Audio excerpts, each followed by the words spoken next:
여러 모양으로 참 퍽퍽한 한 주간이 지나갔습니다. 세상 곳곳에서 난무하는 말들과 또 그 속에서 치열하게 살아야 했던 저와 여러분 모두에게 하나님의 위로를 전합니다. 목사의 말 몇 마디보다는 하나님의 말씀이 더 좋을 것 같아서 하나님의 말씀으로 위로의 메시지를 전합니다. 고린도후서 1장 3절부터 5절 말씀 들으십시오. 찬송하리로다. 그는 우리 주 예수 그리스도의 하나님이시요 자비의 아버지시요 모든 위로의 하나님이시며 우리의 모든 환난 중에서 우리를 위로하사 우리로 하여금 하나님께 받는 위로로서 모든 환난 중에 있는 자들을 능히 위로하게 하시는 이시로다. 그리스도의 고난이 우리에게 넘친 것 같이 우리가 받는 위로도 그리스도로 말미암아 넘치는도다. 아멘. 할렐루야. 사랑하는 마지막 예랑 가리고 여러분, 이 말씀이 제게도 또 여러분에게도 하나님께서 친히 들려주시는 위로의 음성 되기를 주님의 이름으로 간절히 축원합니다.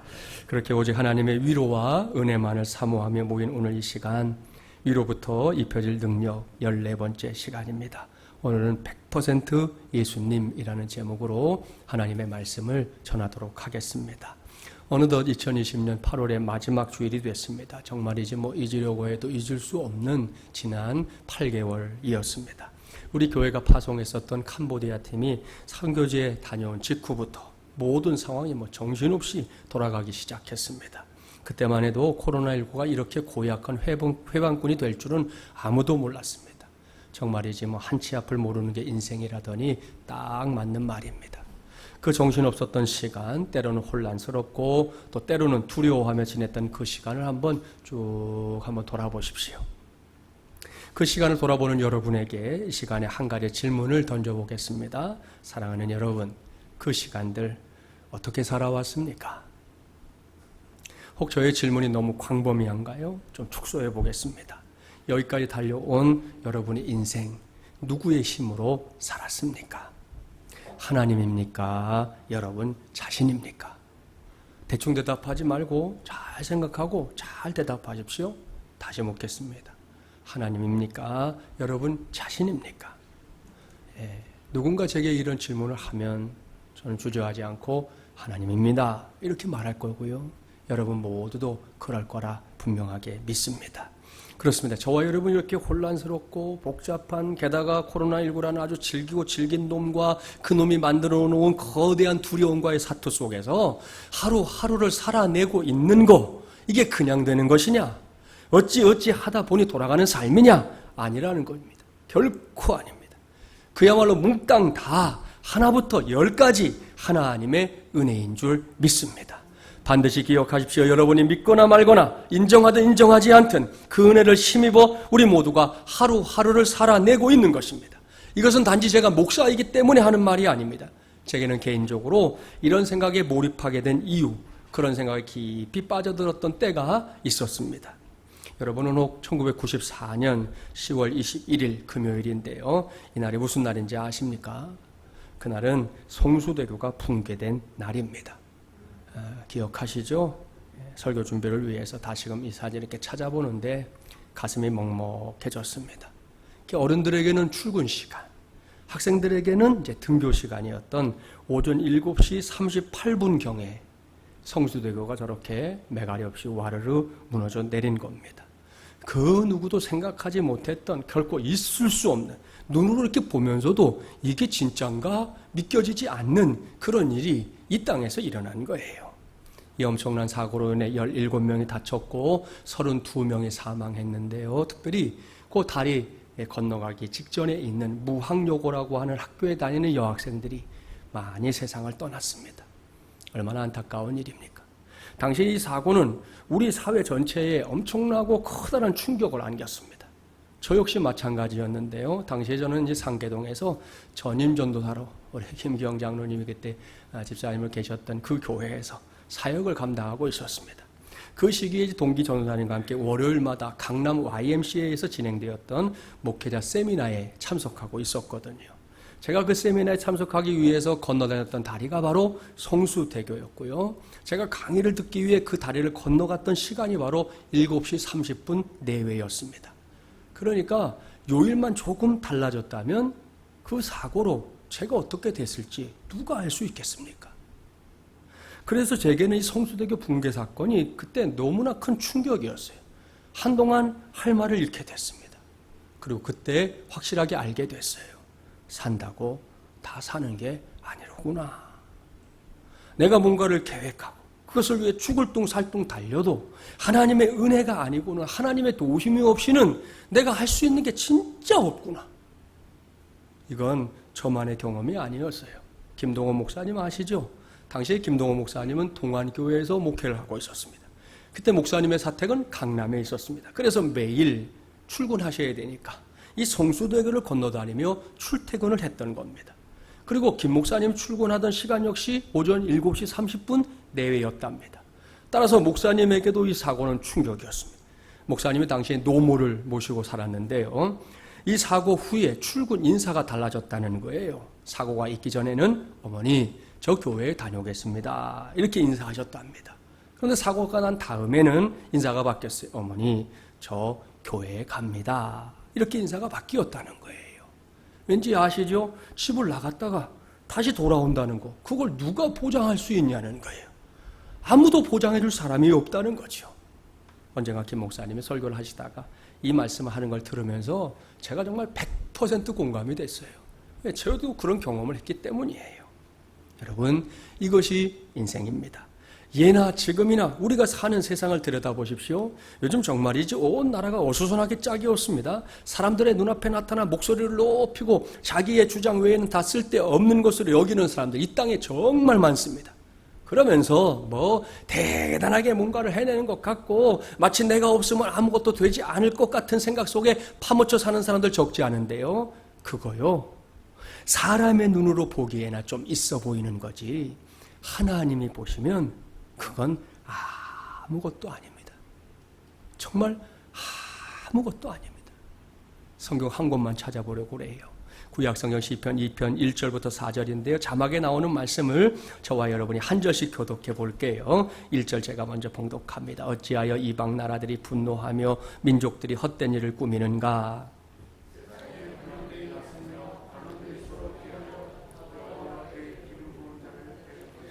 우리가 그들의 맨 것을 끊고 그의 결박을 벗어버리자 하는도다. 하늘에 계신 이가 웃으심이여 주께서 그들을 비웃으시리로다. 무슨 말씀인지 아시죠? 요즘 미국과 중국이 계속해서 보이지 않는 전쟁을 하고 있는 중입니다. 그 과정에서 미국 대통령, 이전의 대통령들과는 달라도 너무 달라요. 한마디로 아나무인입니다. 거칠 것도 없고 상대방을 생각하는 거 이런 건 아예 기대조차 할 수 없습니다. 그런 사람이 자기 생각을 감출 리 없잖아요. 우린 손해볼 거 없다. 그래봤자 너희들만 망가진다. 어디 한번 해보자. 나는 절대로 양보 못한다. 이런 생각을 여과 없이 드러냅니다. 우리식으로 말하면 배째라 이거죠. 그렇다면 중국이라는 나라 만만한 나라입니까? 아닙니다, 여러분. 절대로 만만한 나라 아닙니다. 자기들이 온 세상에 딱 중앙에 있다고 해서 자기 나라의 이름에도 가운데 중자를 쓰는 나라가 중국이잖아요. 그런 나라가 어떻게 만만할 수 있겠어요? 그런 나라가 미국 앞에서 무릎을 꿇겠습니까? 그래, 좋다, 덤벼봐라. 우리가 호락호락하게 당할 줄 아냐? 우리는 너희가 한 그대로 보복할 것이다. 이러고 있습니다. 고래 싸움에 새우등 터진다고 그 바람에 우리나라를 비롯한 지구촌 전체가 지금 여러 모양으로 전전긍긍하고 있다는 거 아시죠? 그만큼 이건 지구 전체를 놓고 볼 때 엄청난 일입니다. 너무나 큰 고민거리입니다. 그런데 이것이 아무리 어마무시한 일이라 할지라도 이것으로 인한 영향력은, 파급력은 철저하게 이 땅에 국한됩니다. 무슨 말이냐?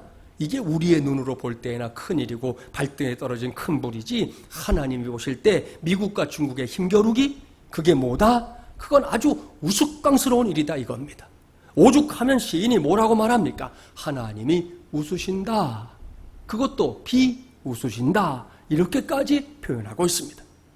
보십시오. 이게 인생입니다. 이게 사람들이 할 수 있는 전부예요. 예수님의 말씀을 들어보면 이러한 사실을 꼭 꼬집는 말씀을 종종 하셨는데요. 그 중에 하나만 우리 성경을 교독해 보려고 합니다. 누가복음 12장 16절부터 21절 말씀인데요. 16절 제가 먼저 봉독합니다. 또 비유로 그들에게 말하여 이르시되 한 부자가 그 밭에 소출이 풍성하매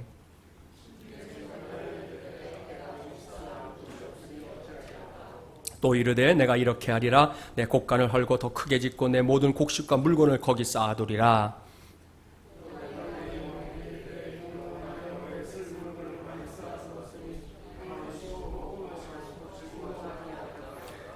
하나님은 이르시되 어리석은 자여 오늘 밤에 내 영혼을 도로 찾으리니 그러면 내 준비한 것이 누구의 것이 되겠느냐 하셨으니 자기를 위하여 재물을 쌓아두고 하나님께 대하여 부어하지 못한 자가 이와 같으니라. 아멘. 자, 누구에게나 자신의 미래를 놓고 핑크빛 꿈을 꾸거나 그런 꿈을 가질 권한이 있습니다.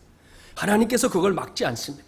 그렇기 때문에 우리의 자녀손들에게, 젊은이들에게 너희들 요셉처럼 꿈꾸는 자가 되거라. 시간이 될 때마다, 기회가 주어질 때마다 당부하고 권면하는 겁니다. 그런데 동시에 잊지 말아야 할 것이 있습니다.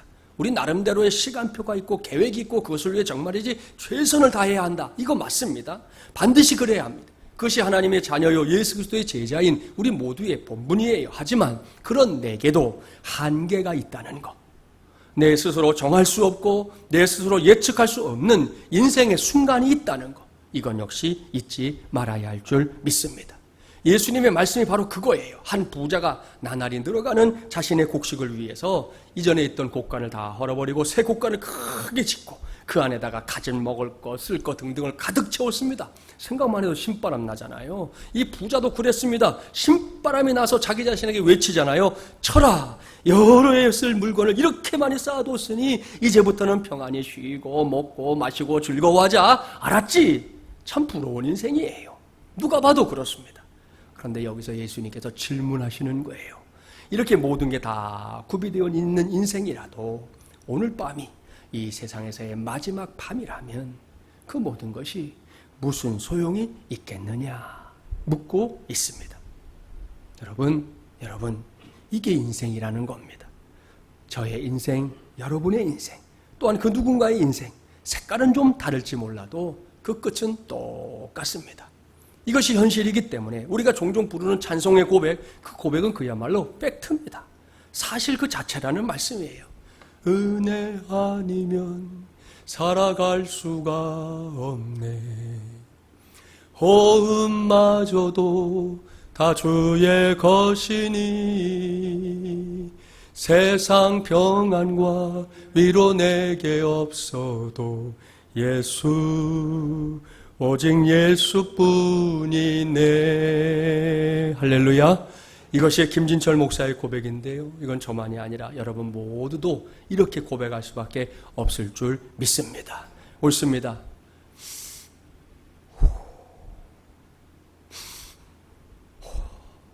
이런 호흡마저도 주관하시는 하나님의 은혜로 살아가는 저와 여러분의 하루하루입니다. 그러니 우리 모두에게 그 하루하루가 어떤 날이 되어야 하겠습니까? 이 하루하루를 살면서 우리가 집중해야 할 것이 도대체 무엇입니까? 여기서 오늘 주신 말씀을 보려고 합니다. 오늘 주신 말씀 흔히 백보자 심판 이렇게 불리는 말씀이에요. 본문 1절부터 3절까지의 말씀 함께 봉독합니다. 1절부터 3절입니다. 2일 후에 내가 보니 하늘에 열린 문이 있는데 내가 들은 바 처음에 내게 말하던 나팔 소리 같은 그 음성이 이르되 이리로 올라오라. 이후에 마땅히 일어날 일들을 내가 내게 보이리라 하시더라. 내가 곧 성령이 감동되었더니 보라 하늘에 보좌를 베풀었고 그 보좌 위에 앉으신 이가 있는데 앉으신 이의 모양이 벽옥과 홍보석 같고 또 무지개가 있어 보좌에 둘렸는데 그 모양이 녹버섯 같더라. 아멘. 성경의 제일 마지막 책인 요한계시록 안에는 이 말씀을 필두로 하나님께서 행하실 최후의 심판이 적나라하게 기록되어 있습니다. 그렇습니다. 온 우주를, 온 세상을, 모든 시대를 대상으로 하는 하나님의 심판은 하나님의 보좌로부터 시작됩니다. 이 모든 것이 하나님의 주권 아래에 있다는 겁니다. 그렇게 하나님의 뜻대로 하나님의 생각과 의지대로 하나님의 영광을 위해 진행되는 것이 최후의 심판이라는 말씀인데요. 오늘은 그 다음의 말씀이 중요합니다. 자, 4절 말씀 관심을 갖고 봉독해 주십시오. 함께 봉독합니다.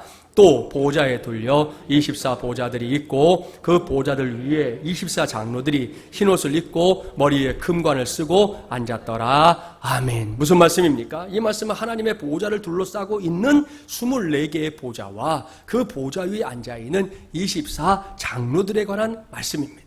그렇다면 24 장로들 도대체 누굴까요? 이에 대해서는 해석이 분분합니다. 구약의 12족장과 신약의 12사도가 합쳐진 것을 상징한다 하는 주장으로부터 시작해서 천상의 천사들을 가리키는 것이다, 아니면 천사장들을 의미한다는 주장에 이르기까지 다양한 주장들이 있는데요. 딱 이거다 이렇게 말할 수 있는 주장은 아직 없습니다. 그러나 저는 이제 성경 전체와 요한계시록의 이 전후 문맥을 살펴볼 때 24 장로들이 누군가? 하나님께서 예수 그리스도를 통해 이루신 구원의 역사로 구원받은 모든 백성들의 대표들이다. 이렇게 봅니다. 우리 교회도 그런데요. 자, 우리 장로님들 어떤 분들입니까?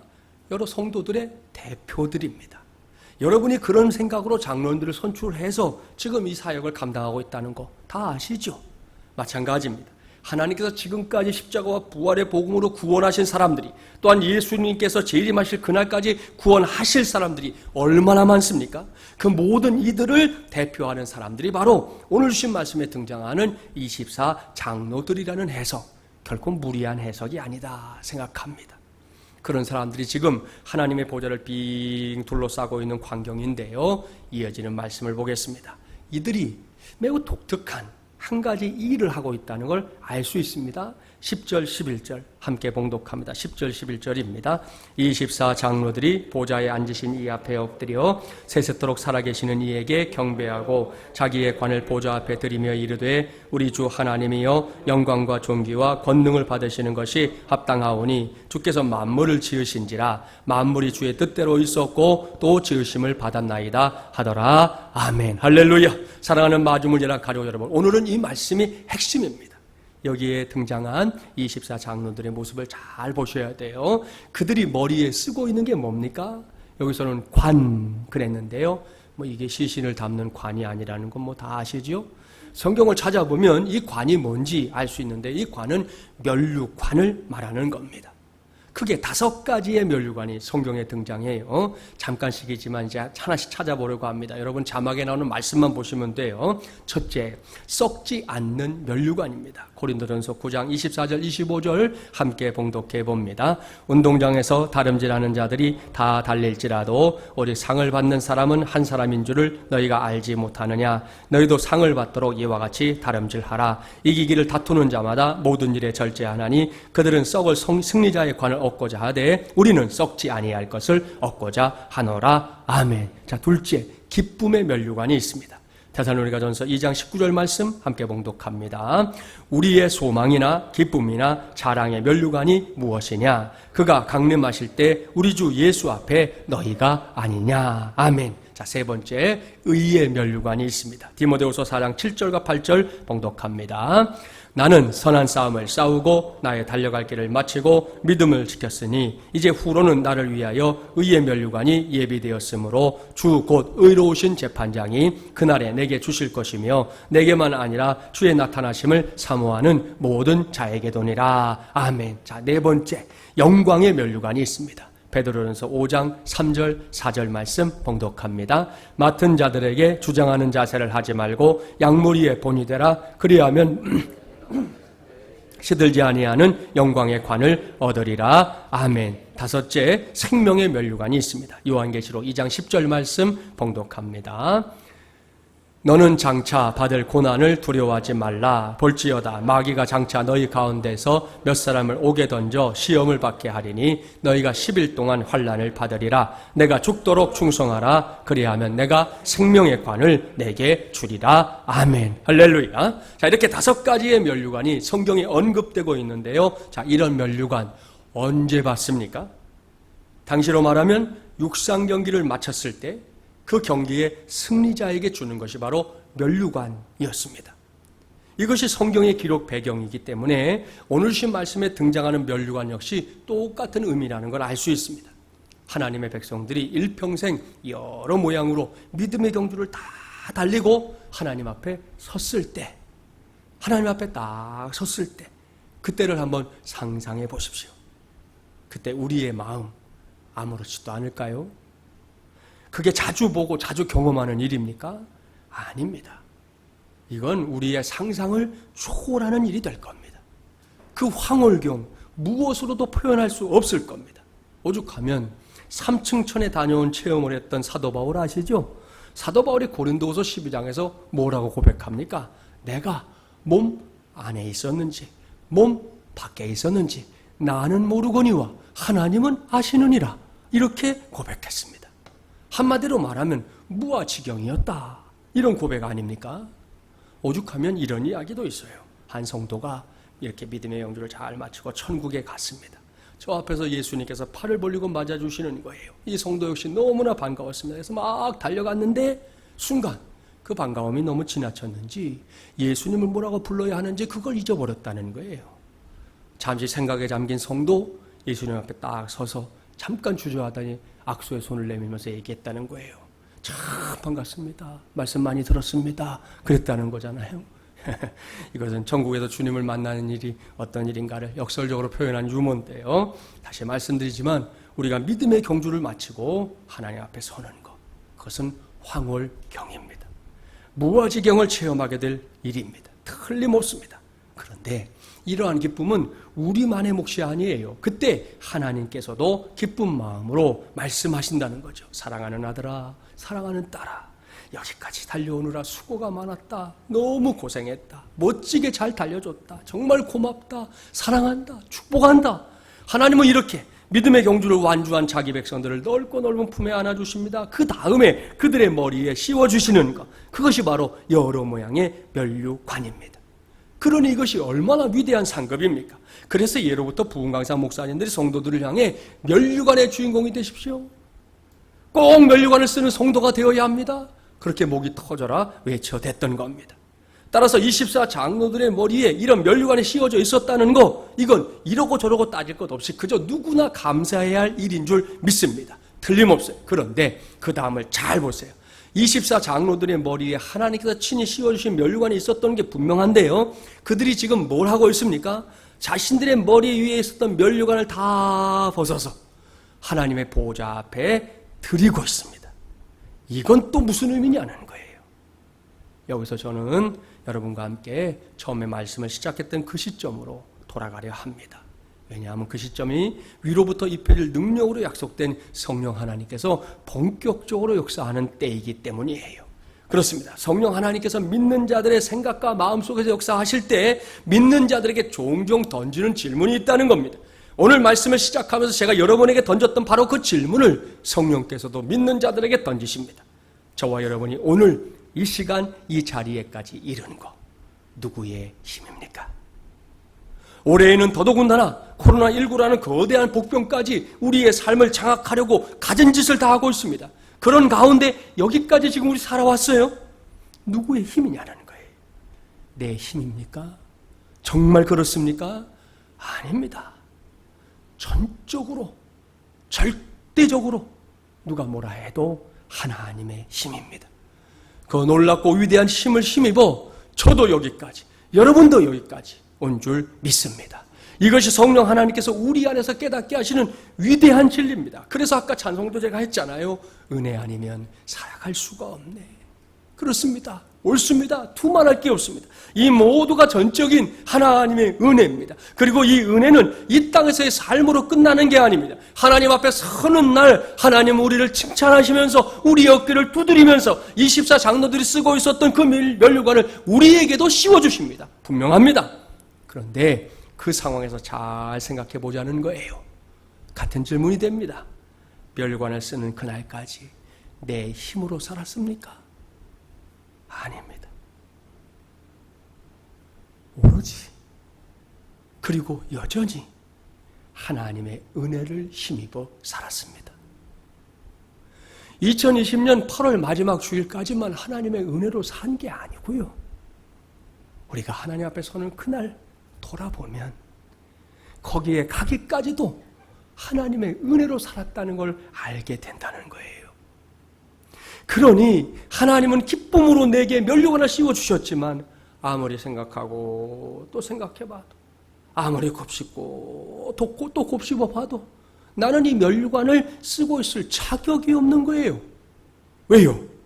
이것마저도 하나님의 은혜이기 때문입니다. 이것이 24 장로들 모두의 생각이었고요.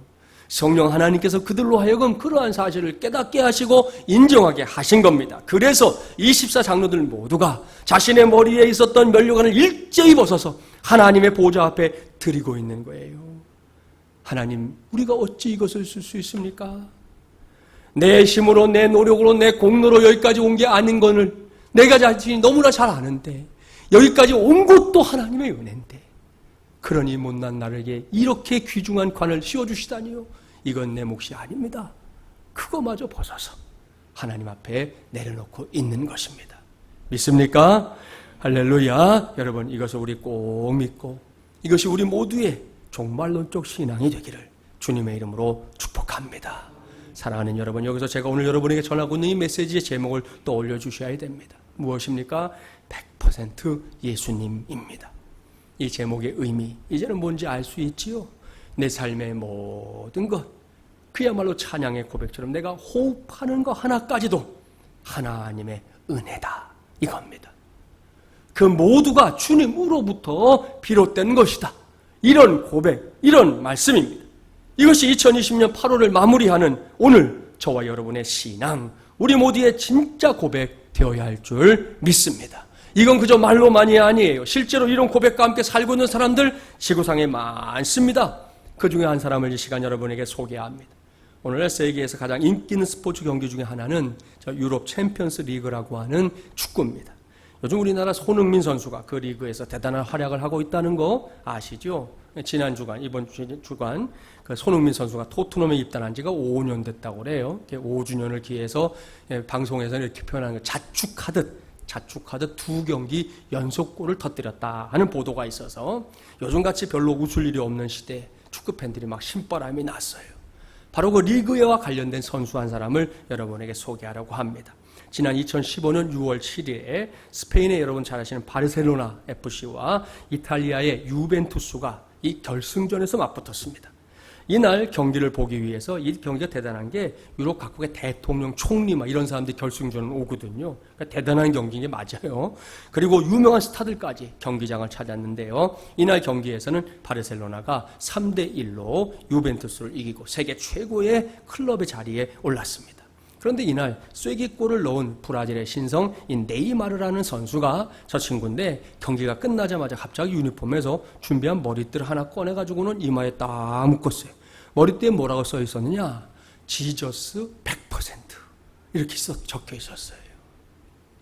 브라질은 원래 카톨릭 국가거든요. 그렇기 때문에 경기를 마친 다음에 기자들이 궁금해서 네이마르에게 당신 카톨릭 신자냐? 이렇게 물었어요. 그랬더니 그가 대답합니다. 저는 카톨릭 집안에서 자랐지만 카톨릭은 아닙니다. 성경을 제대로 읽어본다면 카톨릭과 개신교에 많은 차이가 있다는 걸 알게 될 겁니다. 저는 그리스도인입니다. 이렇게 인터뷰했습니다. 참 멋진 선수죠. 이제는 최고의 스타가 된 지금도 네이마르는 천문학적인 11조를 잊지 않고 하나님께 드리는 성도기도 하고요. 골을 넣을 때마다 하나님께 감사하는 세레모니를 하는 그는 100% 주님께 영광을 돌린다는 의미로 이 머리띠를 준비했다 이렇게 말했습니다.